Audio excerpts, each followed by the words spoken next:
I was so happy, and then it just hit me and I was so sad. I was going to live in another country, but it didn't feel real until actually I started to pack essentially my whole life into 2 suitcases. The day we had to say goodbye, we were at the airport and I was trying so hard not to cry because I'd never had such mixed feelings before in my life. Diverging goals make it really hard for any relationship, let alone a long-distance relationship, to work. Many people just didn't think we would make it.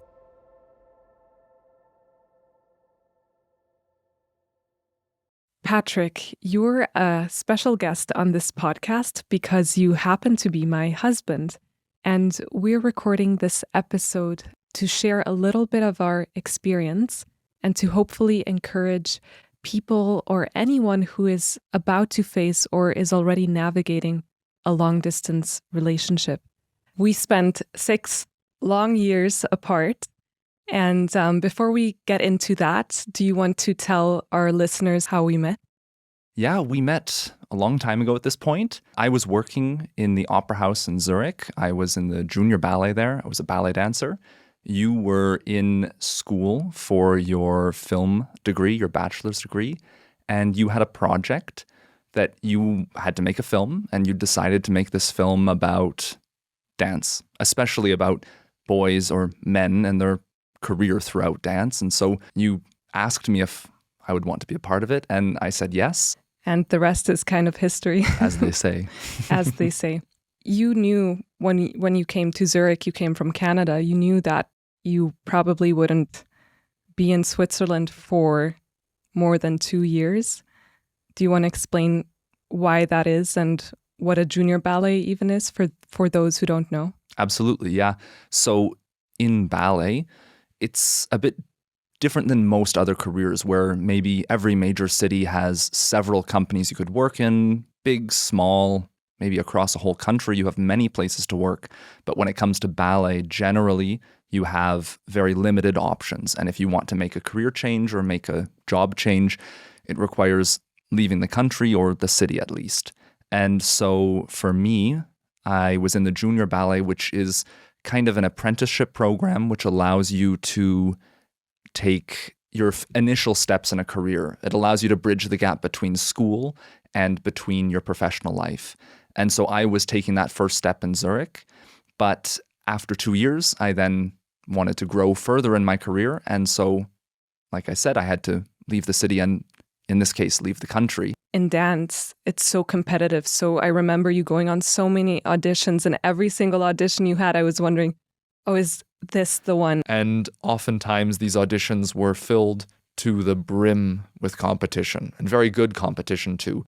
And how many dancers were usually auditioning? I remember in one audition, we were probably 500 to 600 dancers, maybe more.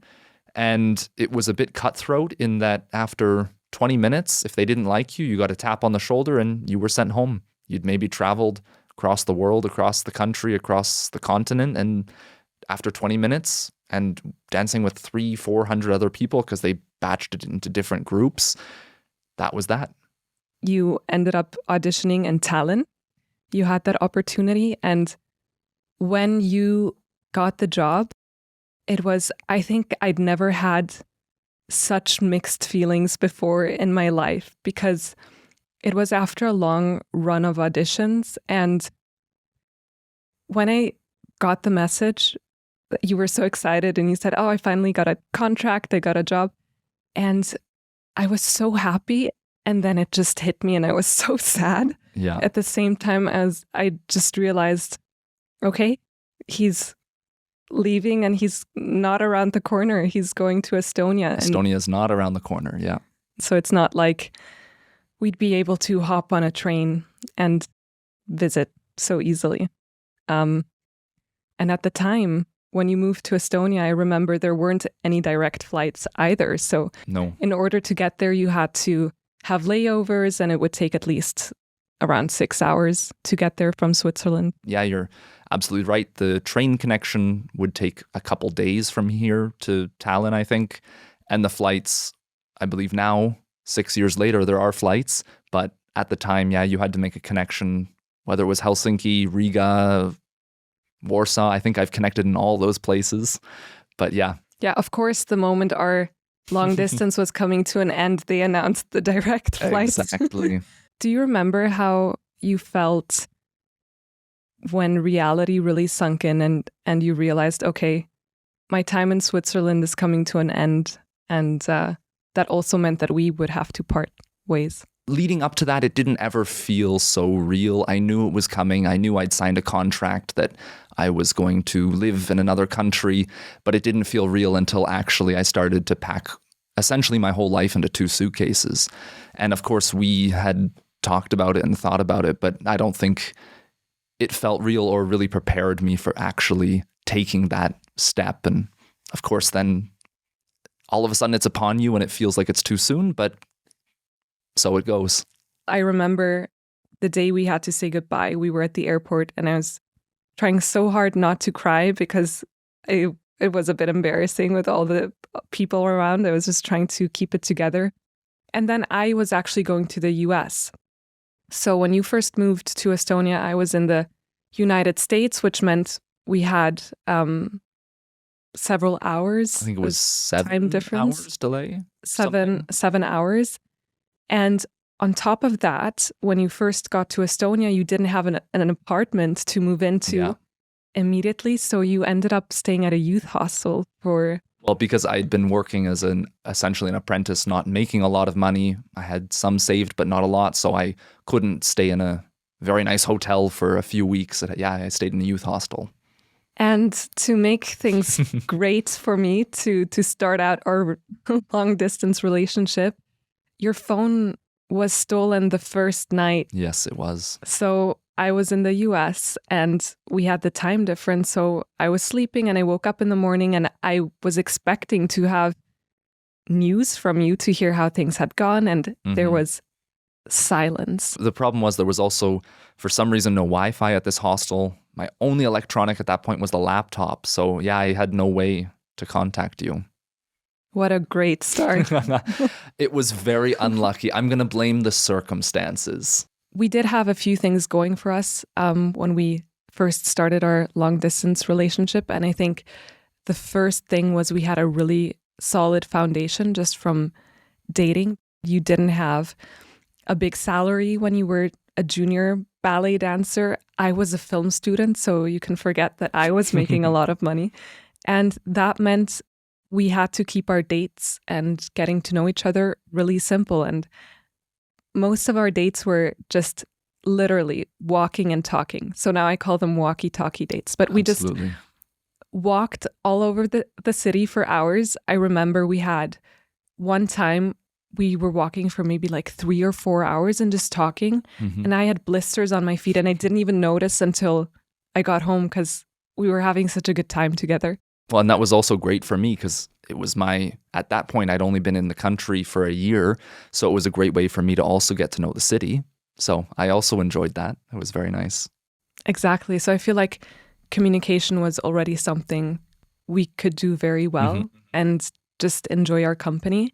But then unfortunately, when you're in a different country, you can't just go on walks and talk. No. So that means you have to get used to a totally different way of communicating, a different rhythm. How often are you going to hear from each other? And those are things that you just have to figure out in the beginning. For me, what the key I felt was not relying on chance and not relying on, well, we both have time now, let's call, but to actually make that time and to set it aside in advance or to say every day we're going to call at this time. I mean, we decided we were going to call every day, even if it was just for 1 or 2 minutes in the morning before work.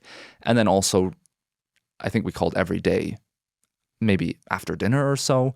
And then sometimes in between, especially if I had performances or shows, it might throw the schedule off a little, but we always had that morning call. So I think for me, it was the realization that we needed to have a little bit of a schedule, but also to really consciously make the time for each other and to involve each other in each other's schedules as well, so that we were aware that, well, we wanted to call now, but maybe I have a performance or you have an assignment or you have a class or whatever it might be, so that we can really organize ourselves. Yeah, that was a big thing. We decided to create a shared calendar, and I feel like that was so helpful just to stay up to date with what was on in each other's lives. That was really something I would suggest for any couple who's going through long distance. Absolutely. As a dancer, compared to an office job, you can't just request holidays during any time of the year. You're really bound by the performance schedule, and it's very different. I was the one who was, I had just started an internship once you moved to Estonia, and I was the one who was more likely to be able to request some time off. But even I didn't have a lot of vacation days. And especially if we wanted to make sure to see each other more frequently, that meant I had to come visit you because you couldn't take time off really, except for the summer when the theater was closed. And I usually took extended weekends. And that meant that when we were lucky, we got to see each other maybe every 4 months or so. Yeah. Which is not so much, especially if it's every 4 months and then maybe for 2 or 3 days. Well, in those 2 or 3 days, it's not like I could take them fully off either, because we had our day off as Monday because the theater is dark on a Monday. And so if you were to come for a long weekend, let's say Friday to Monday, I would have Monday off, but you were leaving Monday, and Sunday is a half day of work. So we really wouldn't have that much time. But we tried to cherish every moment, of course. And that's why, thank God for technology. I'm so happy we had at least video calls we could jump on. And that was really something we did a lot. We talked a lot on the phone. And so much so that people around you were making fun of you for spending so much time on the phone. And whenever I was in Estonia, they'd be like, oh, so you're the one he's on the phone with all the time. Yeah. The girlfriend in real life. The girlfriend in real life. Yeah. But I think that's really important to make sure you show up for each other despite the distance, and make sure you have ways to really stay connected, because that can be really hard when, life just happens and there's so much going on. And I had my job, you had your job. We were hanging out with different people. Our schedules were super busy. So I think it was really good that we made it a point to start our day together. So we would have a quick call in the morning just to wish each other a good day, hear how we were doing, and then at the end of the day just to hear how the day went. I think that was really important for the both of us, and to keep our relationship healthy and thriving. Because without that, I think it would have been very easy for us to drift apart, or to, even by accident, just to not be a part of each other's lives. And that is a huge challenge in distance. I think you'll agree with me that, like you were saying, staying a part of the other person's life. And so that's another point about our shared calendar, that I feel like that allows you to also have a way to look at what's going on in the other person's life and make sure that you are a part of it, and to wish someone luck, or to wish them a good day, maybe going for this film shoot that you were doing, or me for a performance or a big rehearsal I had. And so it's important to really definitively take an interest in the other person's life, even if it's difficult from afar. And that's something I really appreciated whenever something important was going on and you remembered, and you made sure to let me know that in some way you were thinking about me and you were with me in spirit, even though we couldn't be together. And I tried to do the same. And I think it's really important to just make the other person feel like you care and like you're still involved in their life, even if you can't be there in person. Well, and one of the worst things about distance is exactly that it's not only the good things that you want to be there for. You want to be there when it's not good. Maybe you're ill or something bad has happened in your life. And it's really difficult being away and being in distance when you can't feel like you can really comfort your partner. And so I remember if we were sick, we would try to maybe send each other chicken soup or something like that. But I think for me, it was almost harder not being there for the down parts of life, is because that's the part you really want to be there to support your partner in. Not only the positives, but also the negatives. Yeah, and you just feel helpless because you can't just walk over to their apartment. And so thank God for delivery services. I had to send you a few chicken noodle soups Exactly. over the years when you were ill. Well, I think it was maybe in that regard a little bit more difficult for you than me because at least here you have your family. So, if you were ill, if you were sick, I knew you were being taken care of. But in Estonia, You didn't have family. I didn't have family. I had friends, of course, but they had to work. They're not there to take care of you. They're also colleagues. So I think in that regard, it was probably a little bit harder on you than it was on me. What was one thing that really surprised you about the long distance relationship? Because when you go into it, you don't really know what to expect. Was there anything that surprised you? I think, well, there was a lot surprising, but one thing that stands out was actually how willing and committed you were to our relationship. Because I know a lot of people, or I've had some friends or colleagues that have tried to do long distance, and sometimes it works for a time, and sometimes it falls apart almost immediately. And so I wasn't surprised. I mean, I knew you. I kind of expected that you would be like that, but I really appreciated that. And so I was a little surprised in the sense that while it was hard, your commitment to our relationship made it easier in a way than I expected. Oh, and so did yours. So it has to go both ways. Otherwise, give and take. It doesn't work. Something that really surprised me is just how pessimistic and negative people are when you mention that you're in a long distance relationship. Yeah. It's almost like they're waiting for the moment where you're going to tell them that you broke up. I came across so many people, just acquaintances, and one of the main questions would be, oh, are you and Patrick still together? Like almost expecting like, oh, this could not last. I think many people just didn't think we would make it. Yeah, I agree. There are a lot of people that are very pessimistic or very skeptical about the feasibility of a long-term, long-distance relationship. But I think they didn't have the full picture that we had because we were not looking to have a permanent long-distance relationship. We were looking to end it at some point, whether that was you moving abroad to where I was working or me moving back to Switzerland or moving to a third country together.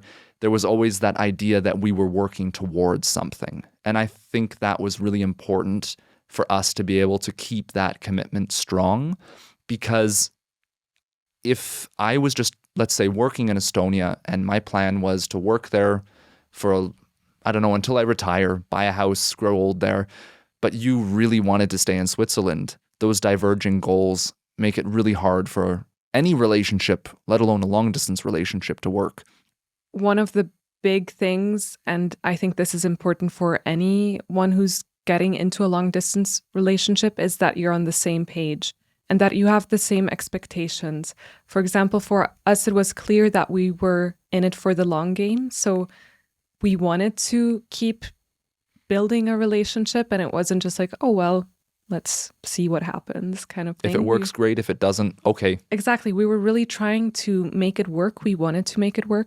And we just had the same idea of what a relationship was for us, and that we were exclusive and we weren't going to date around or see if we were going to meet other people at that time. Or even take the opinion that, well, if we're ever in the same city again, then we'll see if it works then. That we really wanted to commit, nail down the relationship and say that we're sure that it's going to work. We don't know how long it's going to take or what the end solution will be, but there will be an end solution.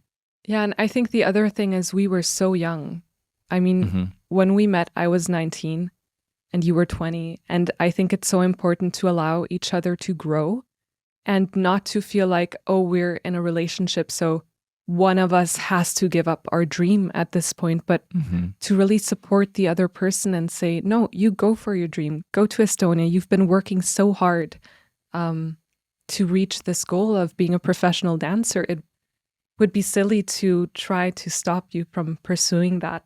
And at the same time, I was super thankful that you also supported me in pursuing my career and my goals. Of course.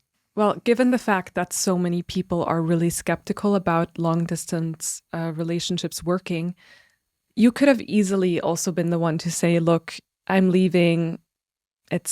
There's no point in trying this. Why didn't you? At the risk of sounding cheesy because of you. I mean, yeah, it would have been, in some regards, the easy choice to just say, well, we're not going to live in the same city, country. We're going to live across a continent from each other. Let's just, say that we had a good run and move on. In some regards, that would have been easy. But again, you were someone that I really enjoyed spending time with, someone that I could see myself with long term. And I know that that is not always possible to find. Not everyone finds the person that they want to spend the rest of their life with. And so when I found you, I knew that I wanted to spend the rest of my life with you. And so I also looked at this long distance as a way of showing you and the world and myself that we can stand the test of time. We can make this relationship important, and the relationship is worth it to us to persevere through this distance. So yeah, it was, again, because of you.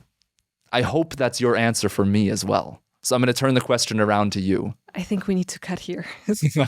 No, of course that I have the same answer. And I would say, again, at the risk of sounding super cheesy, but there is this saying, distance means so little when someone means so much. And it's just so true. And I feel like in life, so many obstacles will come our way, and every couple will face obstacles. And in our case, it just happened to be distance. And I feel like if you can overcome that, it already says a lot about the bond you have and that you can stand the test of time. Absolutely. I also think that if you look at those obstacles as chances to grow together, you can turn those obstacles into advantages. And so for us, I felt like the distance, of course, it was an obstacle, but we turned it into an advantage that we could really learn to communicate even better with each other. We could get to know each other much more and not be distracted maybe by going to a fancy restaurant or a show and not really talking to each other, not connecting with each other. And so I think it's also important to try to spin those obstacles as actually challenges that if you can overcome them as a couple, you'll come out stronger on the other side. And I felt like that's what we've luckily managed to do with our distance. And the other thing is also, I feel like just because you're with someone in person doesn't necessarily mean that you're spending quality time together and being intentional about the time you're spending together. Because let's say you're living together, you can easily just both be just on your phone on the couch and ignoring each other without realizing it. And one thing that really helped us grow, I think, is having to be intentional about showing up for each other and making time to call and making sure we were still involved in each other's lives. So I think in a way, that was an advantage to really strengthen our communication skills as a couple. Absolutely. And I think the underlying concept there is the intentionality, that you have to be very intentional when you're in long distance, intentional with when you visit or how you show up for each other, like we were saying before. And so I think that's something that at least I'm trying to take forward into our non-long distance relationship, to still be intentional, to still show up for you, and to still make sure that we prioritize our relationship and don't, like you said, maybe just sit on the couch and be distracted with our phones or have such different schedules that we only see each other for breakfast or a dinner here and there. So trying to also take those lessons that we've learned forward and not forget them. Yeah, and I think one big thing is having spent 6 years apart, I really feel like that helps you not take the time we have together for granted. I feel like you really gain a new perspective when you're forced to live separately and really at a distance from someone you really care about. Absolutely. There's one thing we did that is maybe a bit funny or strange, before we started to, before you moved away. And that was, we wanted to find a way to stay connected while we were apart. So we decided we would go into a store. We both bought a book with blank pages, and we spent a few hours filling out every single page of that book with questions for each other. And the idea was that we would write like in a journal. We would answer these questions. So you wrote questions for me for every single day we were apart, even though we didn't know how long that would be. I did the same, and then we were answering these questions on a daily basis. And then when we figured out that time apart was going longer than we hoped. And there were not many pages left. And there were not many pages left. It went from every day to once a week to maybe once a month. So yeah, we had to slow down the pace. But I'm really glad we did that for a few reasons. First of all, I mean, journaling is something that is really healthy, and it helps you process your thoughts and emotions. And second of all, it's like a little time capsule that we have, and we can go back and flip through the pages and go back to 2017. What happened on this day, and how were we feeling, and how are you doing in Estonia? How was I doing in Switzerland? So that's maybe an idea that someone can take. And I can recommend it, because what we also did is we didn't write the same questions for each other. We took basically each other's journals and we gave each other questions, and we didn't look forward to see what those questions would be. We just gave each other the journals, and each day we would be presented with a new question that maybe we hadn't thought of or seen before. Exactly. Now, this all sounds really nice, but I also don't want to deny the fact that long distance does kind of suck at the end of the day.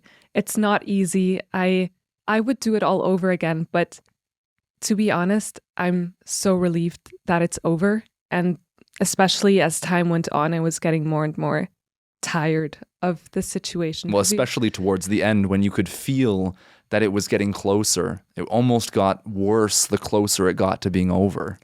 Well, and we had a major curveball thrown at us during our long distance. And I mean, the whole world got this curveball, which was COVID-19, the pandemic.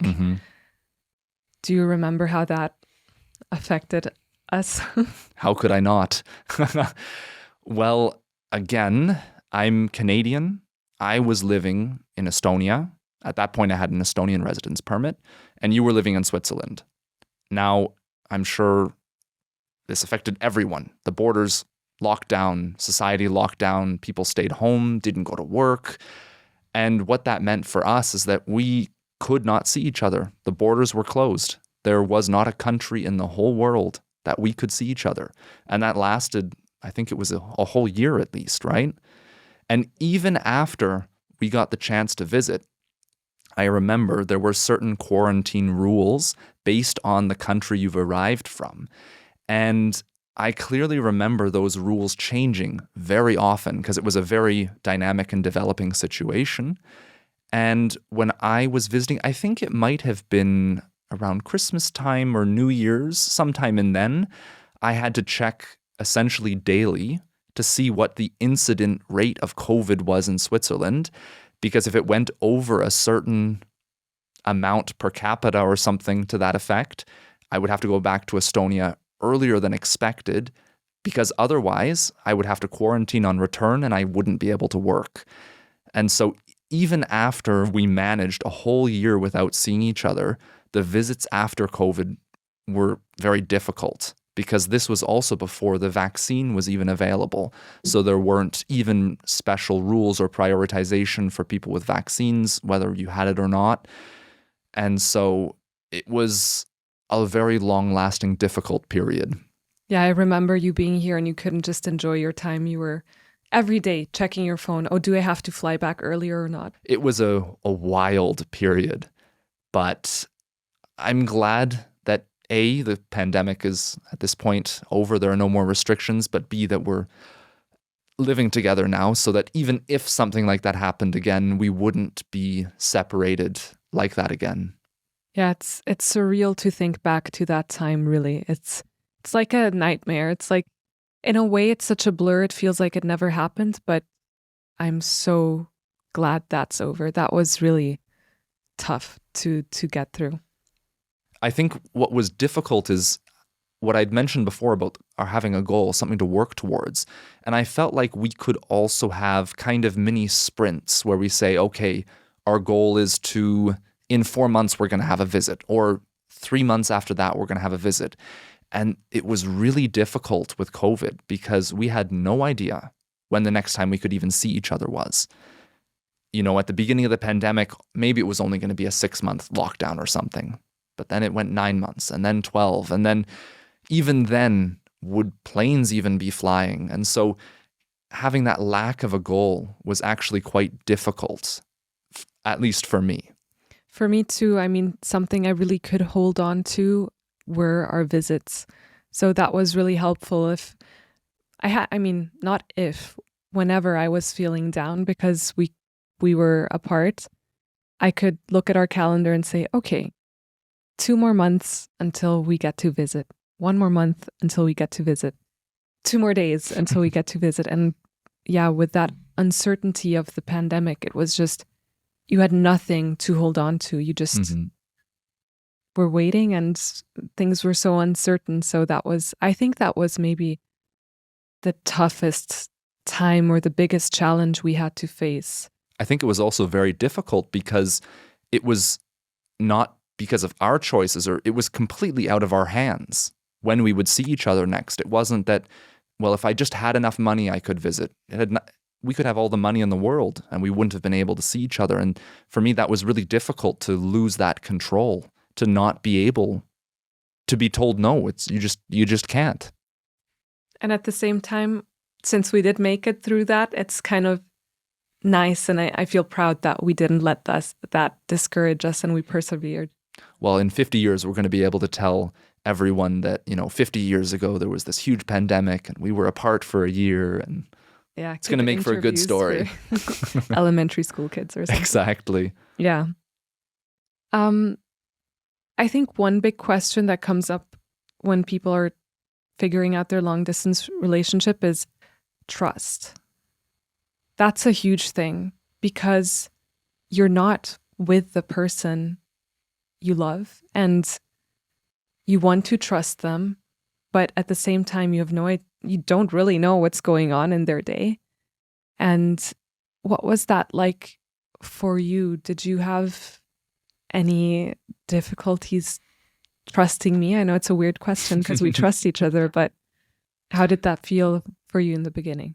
Well, it's an adjustment because, like you said, you don't have the certainty of seeing the other person or going out on a date or something. But for me, I think if I didn't trust you in distance, I also probably wouldn't have trusted you in person. That for me, it's a question of character, and that if I was distrusting you in distance, I would distrust you in person. I would distrust you in every case. And so I also made a choice for myself that, I trust you.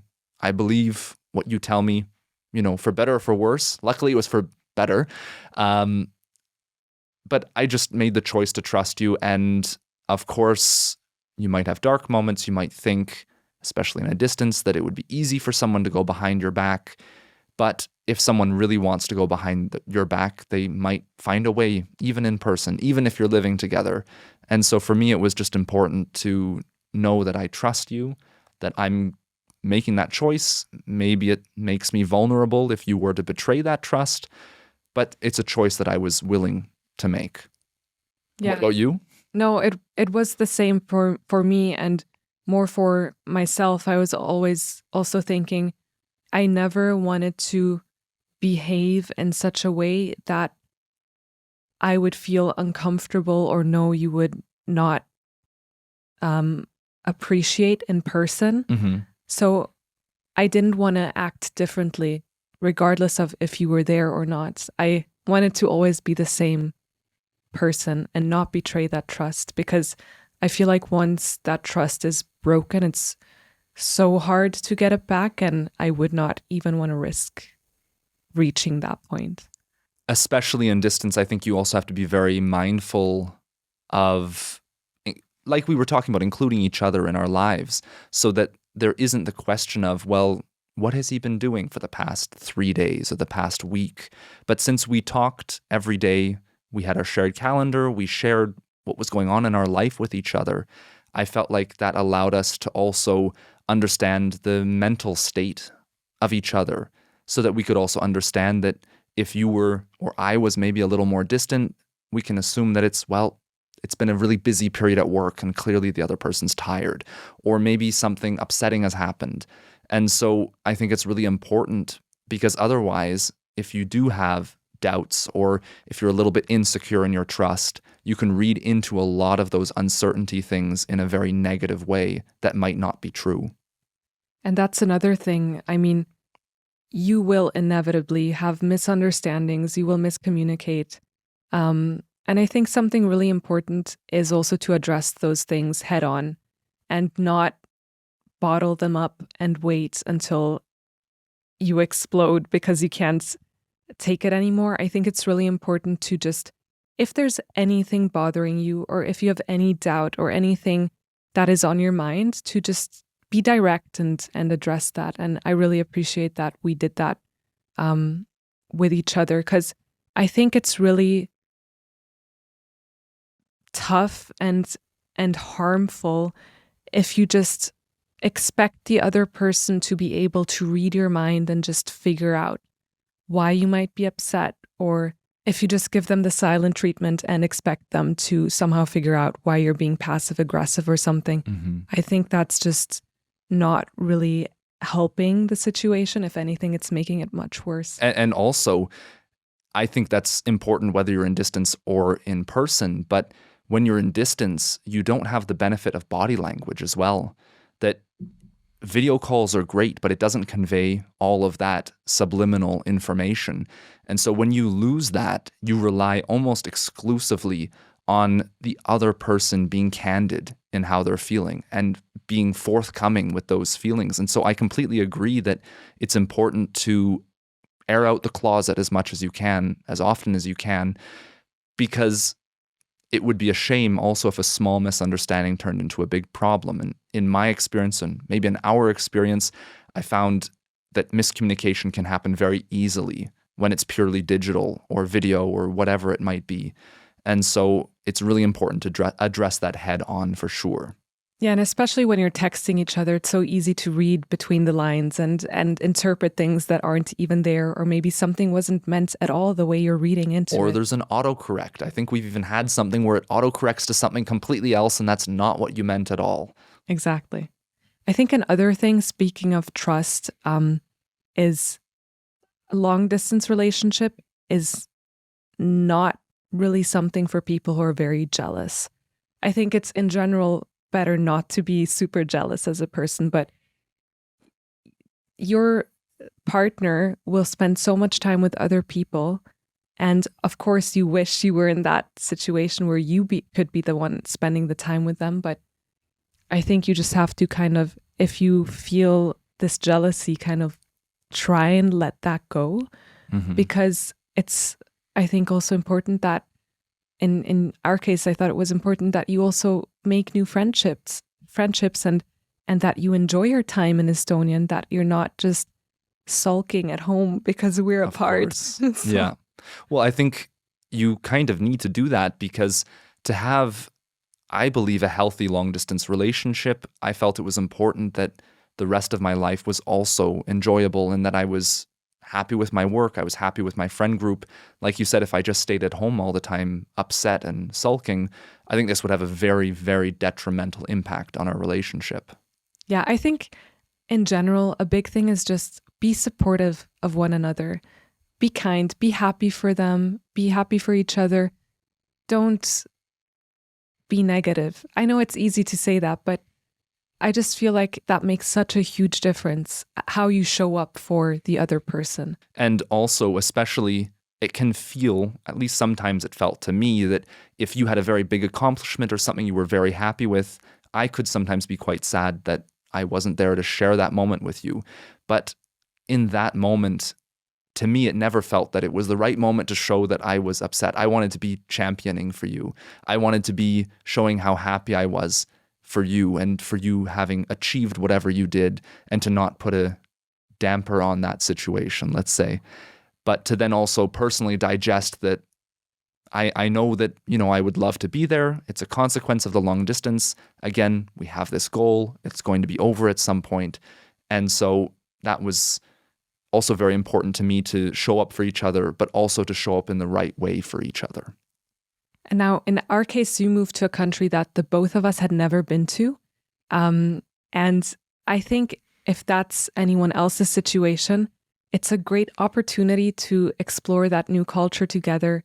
I mean, over time, over the years, whenever I traveled to Estonia, we started having these little traditions of places or restaurants or things that you could only really get there, that we kind of saved for those moments that we could share. So I apologize already now to all the Estonians listening, but one thing that we loved doing, there was this restaurant in the old town, and they had the best, what I'm going to try to pronounce correctly, küüslauguleivad, I think is how you say it. I'm not Estonian, so it sounded great to me.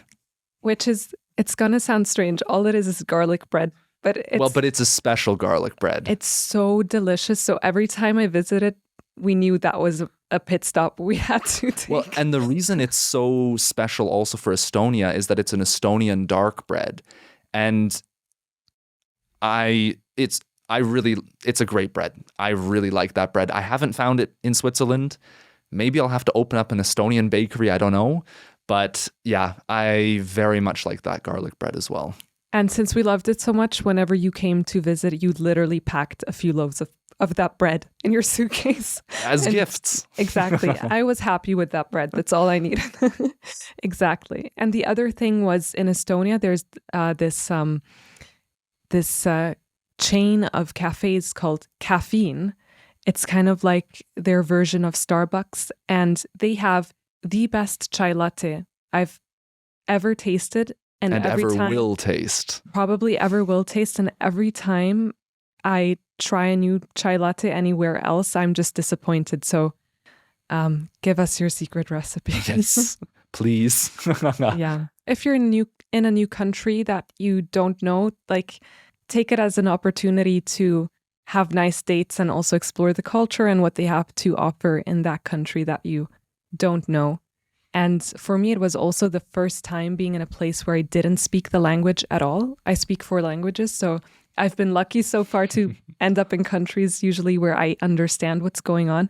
And in Estonia, man, I'm just lost. I don't understand a word. So that's also really interesting to experience, to be in a place where you can't just easily communicate with other people. Absolutely. And if you are moving to another country, I think that's even maybe not an advantage, but something different than just visiting. Because when you're a tourist somewhere, you go to see the tourist sites, you get to know the typical things. But when you live somewhere, you get to know the real society, the real culture there, the real way things in life works. And so that was, I think, for both of us, kind of a very special part of our long distance relationship, that it wasn't that I was working, I don't know, in Geneva and you were in Zurich, but we were both in Switzerland still. It was really a completely different culture. And I think that, correct me if I'm wrong, but that also made the visits a little bit more interesting, in that there were a lot more new things or a lot more interesting things that we could experience together, that if we were just long distance in a country and a culture we already knew, maybe it would be a little bit less, we would still be happy to see each other, but there would be a little bit less of this novelty of things to do together. That being said, for those of you who have been to Tallinn, it's a tiny city, and in 6 years, you've seen quite a bit of it. That's very true, yes. It was true for the beginning, and after a while, of course, I still enjoyed coming, but it wasn't as novel after a while. But yeah, I think that was a huge advantage of that location, that we got to explore this new culture and place that we both didn't really know. Absolutely. So is there anything else that you feel like we experienced, or something that might maybe encourage others to go for this and not be afraid of taking the step and trying to, keep the relationship going, even if distance comes between a couple? Well, I think it's a very big undertaking. You have to be sure that it's what you want, and you have to have that goal in mind. But when you reach that goal, it's really nice. It's maybe roughly equivalent to having a large project at work that spans multiple years, and the sense of accomplishment you feel at the end, seeing what you've done and what you've worked on for so many years, is what I felt when we finally finished our distance, that we had for 6 years worked on us, made us stronger, gotten closer to each other. And I feel quite proud that we were able to do that, especially given all of the adversity that we faced. So I would say it's 100% worth it, but you have to make sure you're on the same page and that it means a lot to both of you, because when you get through it together, it's really, really nice. And of course, I mean, we had a positive experience with it. So of course, we're being encouraging. Absolutely. Obviously, it has to also be the right person. You have to be on the same page, as you said. And I don't want to say that everyone should just stick together if things don't go so well, just for the sake of it. But definitely don't just give up when the situation arises. That's what I would say. And I think also we were very clear about what our goal was, but it was a little underspecified at the beginning, that our goal was to live together or to be together, to not have long distance. But I think it was also good that we stayed a little bit flexible, that we didn't know where, we didn't know when, but we knew that was our goal. And over time, we could slowly refine that goal until we reached it. And so I think also it's important to stay flexible, because if you set a rigid goal that because of life doesn't work out, whether it's COVID or a career or whatever it might be, if you have such a rigid goal, you might see yourself not reaching it and you might abandon the endeavor. But I felt like with us, we kept it flexible enough, not to continually move the goalpost so we never reach it. That's not what I mean. I mean that given how life changes and how life happens around you, that you can still have a realistic goal that you can both achieve. Do you have a last piece of advice for people listening, something that you think they might appreciate hearing or they might benefit from? Well, I would say that it is 100% worth it. It's really, really difficult, but the sense of accomplishment you have after, and quite honestly, the reward, which is you, that you have after, is absolutely worth it. I would do it again 100 times over. Hopefully not. But I would say if it feels like you're with the right person, if you're both on the same page, do it. You can get through it and you will persevere. The sense of accomplishment you'll have at the end and the happiness that you'll have being together will make everything that you went through worth it. I can only agree with that. So on that note, thanks, Patrick, for coming on the podcast. This was a bit of an unusual conversation for me, given that we are married, and I'm so happy we didn't give up when long distance came up. And I hope that anyone who's listening and is facing the same thing finds the courage to go through with it.